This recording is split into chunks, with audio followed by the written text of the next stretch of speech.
Magandang araw po at magandang gabi sa mga nakakapanood sa gabi at sa lahat po ng naabot ng video nito. Welcome po dito sa AMD po Avoy Mix Videos.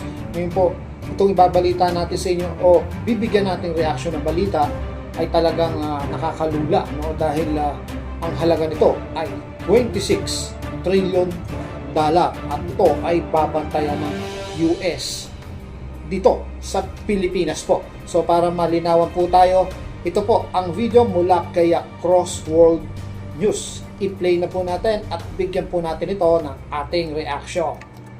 The waters west of the Philippines rarely make headlines for sudden events or dramatic declarations. There are no flashing alerts, no urgent speeches, and no... Grabe, no? Tignan nyo yung barko niyan. Littoral ship po yan, no? Mukhang eto ang mag-iikot-ikot doon sa gas field natin, no? Pero 26 trillion dollar no? Seryoso ang Amerika kasi itong barkong to kinatatakutan po ito pag ito po ang littoral ship na to ang umaksyon, no? At ito po ang mukhang ide-deploy, no? At nasa Pilipinas po yan ngayon. And no visible crisis unfolding in real time, yet beneath the surface a quiet transformation is taking place, one that could reshape the Philippines' energy future and influence the balance of power across Southeast Asia for decades. At the center of this shift lies a vast offshore natural gas field, widely considered one of the most valuable untapped energy resources in the region. Analysts estimate that over its lifetime, the field could be worth trillions of dollars in economic value. More importantly, it sits within the Philippines' exclusive economic zone, an area recognized under international maritime law as belonging to the country for resource exploration and development. For years, this gas field has existed in a state of uncertainty. Plans were drawn, revised, and postponed. Energy companies... So, ito po yung gas value, no? 26 trillion gas field secured by US Navy.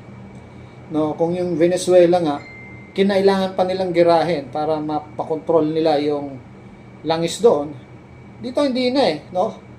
Meron tayong good ties dito sa US. At ayan, andyan na yung mga barko nila.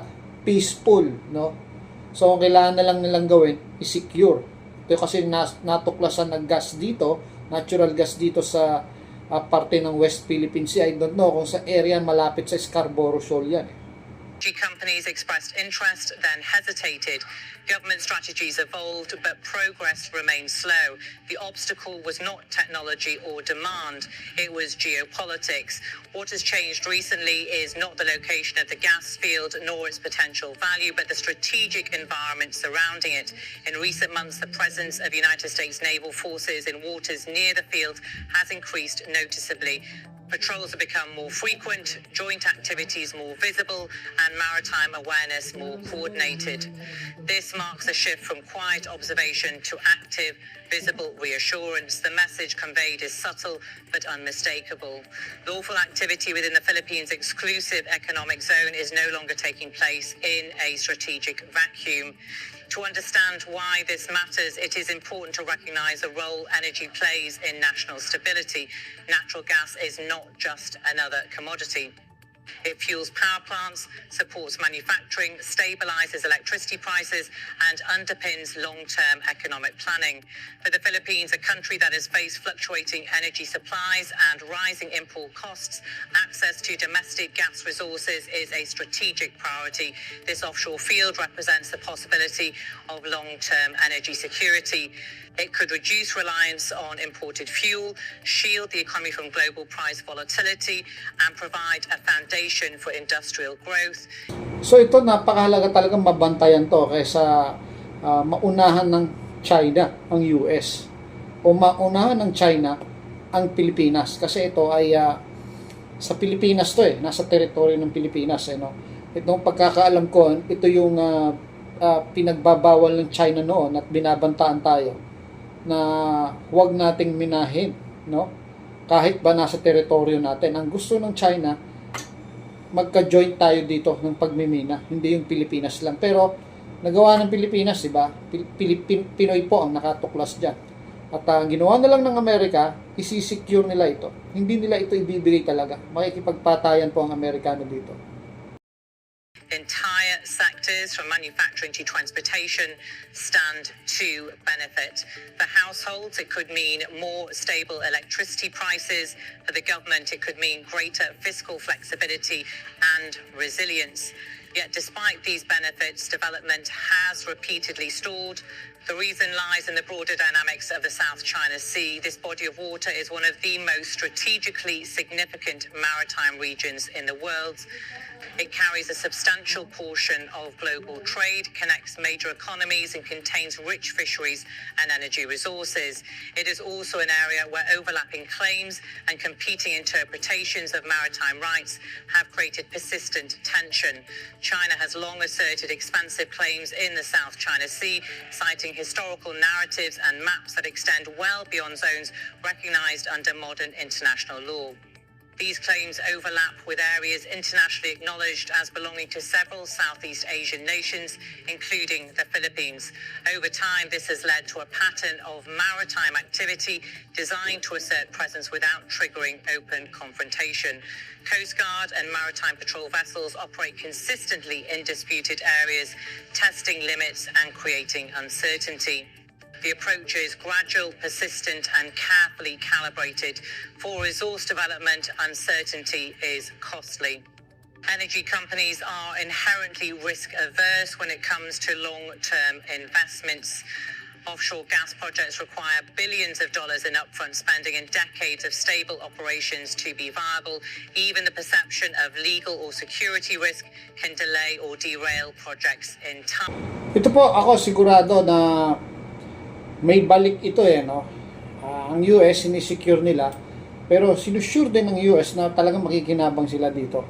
Yun yung tinatawag na economic ties, no? Sa kanila yung security, pero malaking share ng natural gas na yan, mapupunta talaga sa US. No? Kasi ang nagpopondo rito, malamang mas malaki yung share ng US. Even nasa teritoryo natin to. Yun yung tinatawag na economic ties. Delay or derail projects entirely. This is exactly what happened with the Philippine gas field. Exploration efforts faced interruptions. Diplomatic friction created hesitation. Companies adopted a wait-and-see approach. For Manila, this translated into years of lost opportunity. The expanded US naval presence has altered this equation. By maintaining visible patrols near the area, the United States effectively raises the threshold for interference.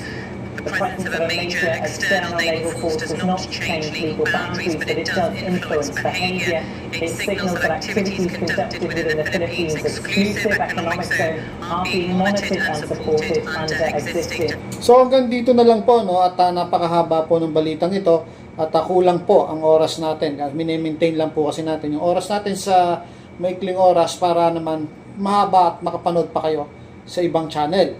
So para sa akin ay napakagandang pagkakataon nitong nakuha o naibigay sa Pilipinas na natural gas. Kasi talagang pakikinabangan natin to, at sana po makinabang pati yung maliliit nating mamamayan. No, kasi mukhang naiiwan at mukhang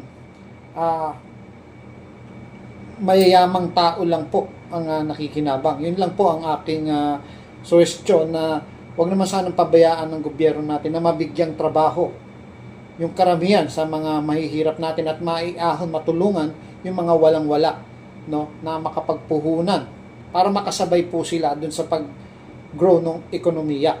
So hanggang dito na lang po, at maraming salamat po sa pagsubaybay dito sa aking channel, sa Avoy Mix Video. Hanggang sa muli.